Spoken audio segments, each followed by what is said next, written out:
Bonjour ou bonsoir. Bienvenue au Studio 4D2. Je m'appelle Pierre et je vais vous présenter un jeu qui me tient à cœur, qui s'appelle la collection Max Brown.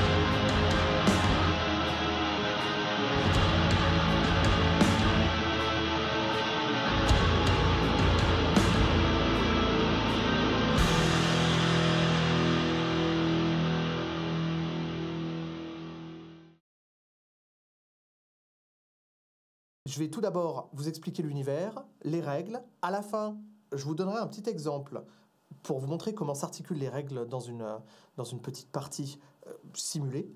Et au Studio 4D2, dans ces murs, on vous présentera une série de parties dans les mois à venir pour déployer un peu ce système de jeu sous vos yeux, ainsi que l'univers. Donc c'est un jeu d'aventure horrifique dans lequel les joueurs et les joueuses sont amenés à interpréter des personnes qui sont intégrées dans une forme de normalité, qu'ils soient investigateurs, policiers, hors-la-loi, employés d'une petite, d'une grande entreprise, peu importe. Ils mènent une vie comme vous et moi dans un univers contemporain. Et un jour, le voile pudique qui recouvre leur vision de la réalité se déchire et ils découvrent ce qu'il y a au-delà. Ils découvrent l'existence d'un univers fantastique, au-delà des croyances, au-delà du regard. Un univers où au centre, il y a une collection d'objets qui se nomme la collection Max Brown. Cette collection d'objets, elle a quasiment toujours existé, mais elle a été recensée par un homme du nom de Maxwell Brown qui a donné le nom au jeu. Mais au-delà de cette collection, au-delà de ce qu'elle représente, il y a la mort qui est un point central de cet univers. La mort qui attend derrière chaque coin de rue comme un prédateur jamais rassasié. La collection Max Brown, c'est un jeu à secret. Excusez-moi donc de ne pas vous en dire plus maintenant. Parlons maintenant de la mécanique qui va motoriser le jeu, la collection Max Brown. Dans la plupart des jeux de rôle que vous connaissez, un personnage est représenté par une feuille de personnage. Elle décrit ses aptitudes, ses atouts, ses handicaps, son background, qu'est-ce qu'il est capable de faire ou qu'est-ce qu'il est incapable de faire. Dans la plupart des jeux, les scores sont fixes. Vous pouvez compter sur une force qui est notée de 1 à 10, de 1 à 100. Et la valeur ne varie pas ou peu du matin au soir. Votre personnage sera dans une forme de constance. Dans la collection Max Brown, ce n'est pas le cas. Déjà, une feuille de personnage prendra 7 formes. Vous voyez, ce n'est pas une feuille de personnage. On a ici un petit origami qui nous a été designé par Philippe Rochbar, que je salue. Et dans ce petit origami, vous avez deux choses. Vous avez une carte d'identité, qui est les choses les plus proches qu'on pourrait... la chose la plus proche qu'on pourrait dire d'une feuille de personnage. Et nous avons aussi un deck de cartes. Et là, on arrive dans les choses intéressantes. Un deck de cartes, chaque carte représente un motif narratif. Le personnage d'Indiana Jones, vous le connaissez tous et toutes. Eh bien, en fait, on pourrait le décrire comme une somme de motifs narratifs. Il a son chapeau, son fouet, sa fameuse réplique, sa place est dans un musée, et sa phobie des serpents. Il en a d'autres, évidemment. Mais là, les 4 que je vous ai cités, c'est les 4 les plus reconnaissables, puis les 4 dont je me souviens actuellement aussi. Ces 4 motifs, au fur et à mesure de ses aventures, ils vont ressortir, ils vont passer sur le devant de la scène, ils vont l'aider, parfois l'handicaper, pour accomplir des prouesses, mais en tout cas, ils feront toujours avancer l'histoire. Donc c'est pareil, dans la collection Max Brown, un personnage est une somme de motifs. Ce système de jeu a de ça d'intéressant qu'il mêle, donc vous avez vu une construction un peu narrativiste des personnages, qui ont des proverbes, qui ont des des atouts, des désavantages, sous la forme d'un deck, ce qui fait qu'on va aussi avoir des règles de deck building. Le système de jeu va s'articuler entre l'utilisation de ces cartes qui représentent des moyens d'avancer, une forme d'agentivité du personnage, et un système plutôt terre à terre de gestion du deck. Il faut que vous piochez, que votre deck se vide pas, que vous ayez des cartes intéressantes en main. Voilà, la proposition du jeu, c'est mélanger narrativisme et deck building. Prenons maintenant un exemple. Imaginons que votre personnage doive sauter par-dessus une barrière, poursuivi par une meute de chiens. Le meneur de jeu va donner une difficulté de 3 à l'action. Il va falloir compléter, il va falloir générer 3 succès pour égaler ou surpasser la difficulté. Donc au moins 3 succès. Le maître du jeu dit ok, sauter par-dessus une barrière, c'est un jet de vitalité. Il aurait pu dire adrénaline, car dans la course, avec la meute de chiens derrière, ça aurait pu être adrénaline. Il décide que c'est vitalité. Vous voyez, ce personnage ici a 3 points en vitalité, ça veut dire qu'il est capable de lancer 3 dés. Chaque dé est susceptible de générer un succès. Par contre, attention, chaque dé lancé est dépensé. S'il dépense ses 3 jets de vitalité maintenant, il n'en aura plus tard. Ou alors, il faudra régénérer ses énergies. Alors le joueur va plutôt décider d'utiliser un motif. Il se trouve qu'il a dans son deck un motif disant sportif à 2. Ça veut dire que ce motif va générer 2 succès automatiques. Il lui en faut un 3e, comme l'a demandé le meneur de jeu. Il va donc dépenser 2 dés de vitalité et sa carte motif à 2 et essayer d'avoir 3 succès. J'obtiens un 4 et un 1. Chaque résultat de 4 ou plus génère un succès. Le joueur réussit donc l'action. Il a eu 2 succès donnés par son motif et un succès donné par le jet de l'énergie de vitalité. Mais il a obtenu également un 1. Le 1 n'enlève pas de succès, mais il va générer un point de menace. Le meneur de jeu note quelque part qu'un point de menace a été généré et il pourra l'utiliser plus tard de plein de manières différentes pour venir un peu taquiner les joueurs. Et pour ça, il y a 3 types de cartes différentes, 3 types de motifs différents. Comme vous pouvez le voir, il y a des cartes atout. Là, on a 3 lettres, A, R, C. Le A, c'est pour atout, le R, c'est pour routine, et le C pour conséquence. Les atouts vont générer des succès automatiques, comme ce que je viens de faire. Les routines vont régénérer des énergies, permettre aux joueurs de piocher ou de récupérer des dés à mettre sur sa carte d'identité. Et les conséquences, comme les blessures, les phobies, sont des désavantages que le meneur de jeu peut utiliser quand il veut pour générer du succès négatif, retrancher des succès aux actions des personnages.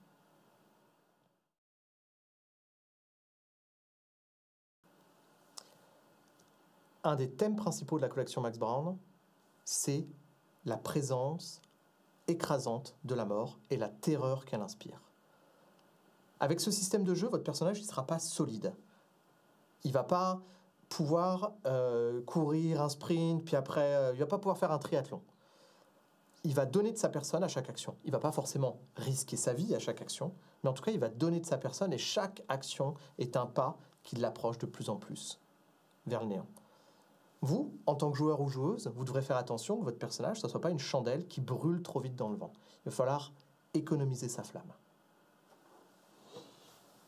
Parce que depuis que le monde est monde, depuis que les hommes et les femmes parcourent cette terre, il s'écoule quasiment en continu. Notre masse grouillante, la vôtre, la mienne, depuis que le monde est monde, on vit, on est, on meurt, on crève, sans discontinuer. Et la terreur que nous inspire notre fin prochaine, c'est quelque chose d'irréductible, d'irrépressible. Vous pouvez construire toutes les barrières que vous voulez. Au dernier moment, c'est une terreur animale qui s'emparera de vous et moi. Vous faites peut-être les malins derrière votre écran, mais on sera soumis à ça, vous et moi. On peut vraiment passer toute une vie à construire des barrières, mais au dernier moment, le pieux se met à douter Le guerrier se met à trembler. Quelle ambiance, hein? Vous inquiétez pas. Si vraiment tout est vain comme ça, il y a une bonne nouvelle. On peut en avoir rien à faire. On peut être nihiliste. On peut être mieux. On peut être des nihilistes optimistes. Si tout est vain, alors jouons. Et c'est ce que je vous propose avec ces règles de la collection Max Brown, qui permettent de mettre en scène ce genre de choses.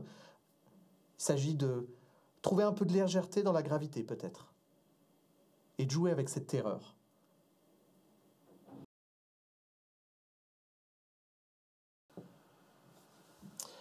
Donc voilà, maintenant que je vous ai expliqué les règles, on va partir sur un petit exemple qui servira aussi d'introduction à la partie, aux épisodes qui vont suivre plus tard.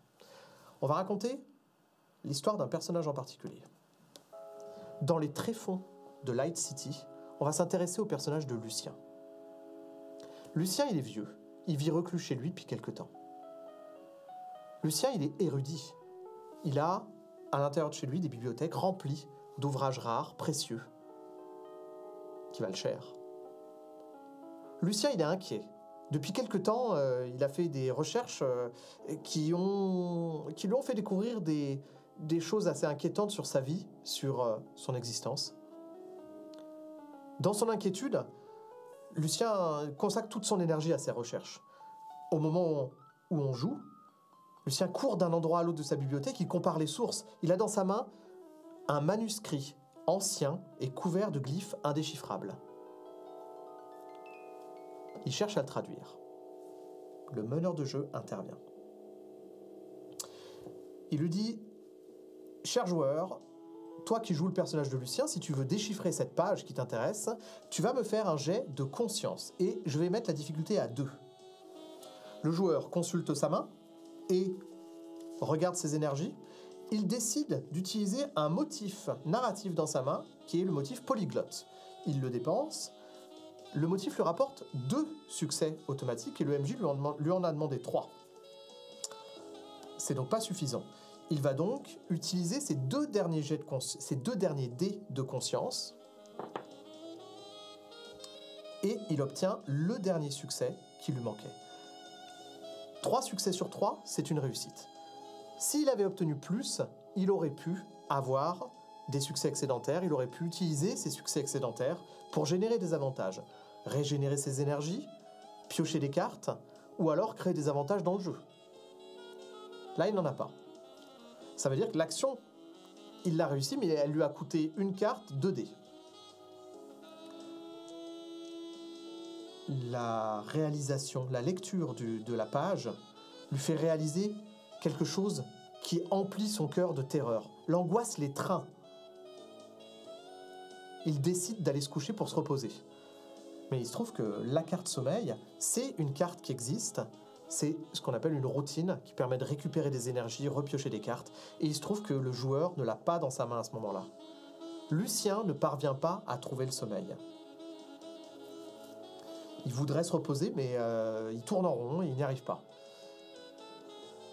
Le meneur de jeu, il est un peu taquin et il va utiliser ses points de menace qu'il a générés précédemment en disant « Très bien, tu vas me faire un jet de résistance. Tu es fatigué, tu es atteint par cette angoisse qui t'étreint. Je veux un jet de résistance dont la difficulté est de 3. » Le joueur sait pas trop quoi faire, il a plus beaucoup de cartes en main, il va utiliser une carte bougée avec une valeur de 1, mais il doit générer encore 2 succès. Il utilise ses 2 derniers dés de vitalité. Échec.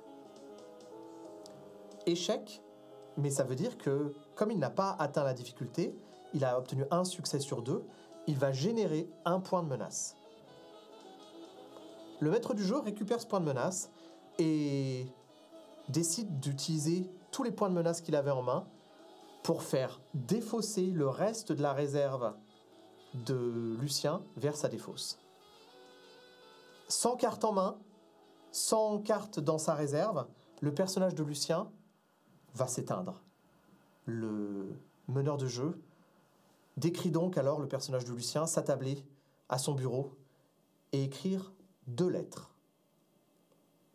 Alors que derrière lui, sous le lustre du salon, il vient de disposer un petit tabouret.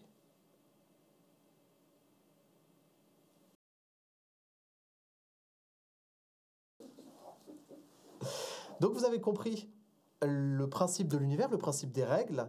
Et maintenant qu'on a fait cette petite introduction, je vous invite à nous retrouver pour les épisodes du scénario qui s'appelle Light City, qui raconteront les mésaventures de deux habitants de Light City qui connaissent Lucien. Et donc, je ne peux pas vous en dire plus pour le moment, évidemment. Par contre, je voudrais juste remercier infiniment les gens qui m'accompagnent sur ce projet, donc en tout premier lieu, le studio 4D2 qui nous accueille, la maison d'édition 2D Sans Face avec qui je travaille activement à la création des règles et avec qui on travaillera plus tard à la publication du livre. Il est également important de citer les gens qui ont travaillé sur ce projet avec moi. Pour commencer, Philippe Rohrbar, qui a designé donc les origamis, la symbolique du jeu Max Brown et quelques illustrations que je me ferai un plaisir de vous dévoiler durant ces prochaines semaines lors des épisodes. Je voudrais aussi remercier 3 musiciens de talent qui ont prêté ou composé des chansons spécialement pour ce jeu. Il s'agit de mon petit frère Thomas Saliba, que j'embrasse très très fort, mais aussi de Rimena Marazzi qui nous a prêté des chansons et vous allez voir qu'elles font vraiment leur petit effet. Et en dernier lieu, je voudrais remercier le groupe Mountainscape qui réside à Londres, d'ailleurs qui a fait un concert récemment, qui s'apprête à sortir un 3e album.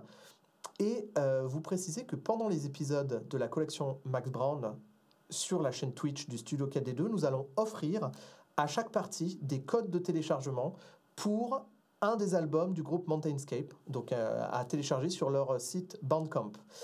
Il me semble avoir cité tout le monde, les musiciens, les artistes graphiques. Il reste les personnes les plus importantes de ce projet, c'est les 2 acteurs fantastiques qui m'accompagnent et qui vont interpréter les rôles de Jacques et de Diane. J'ai nommé Johan Tennesi et Sophie Muller, que j'embrasse de tout mon cœur. Maintenant, place au récit. Je vous salue.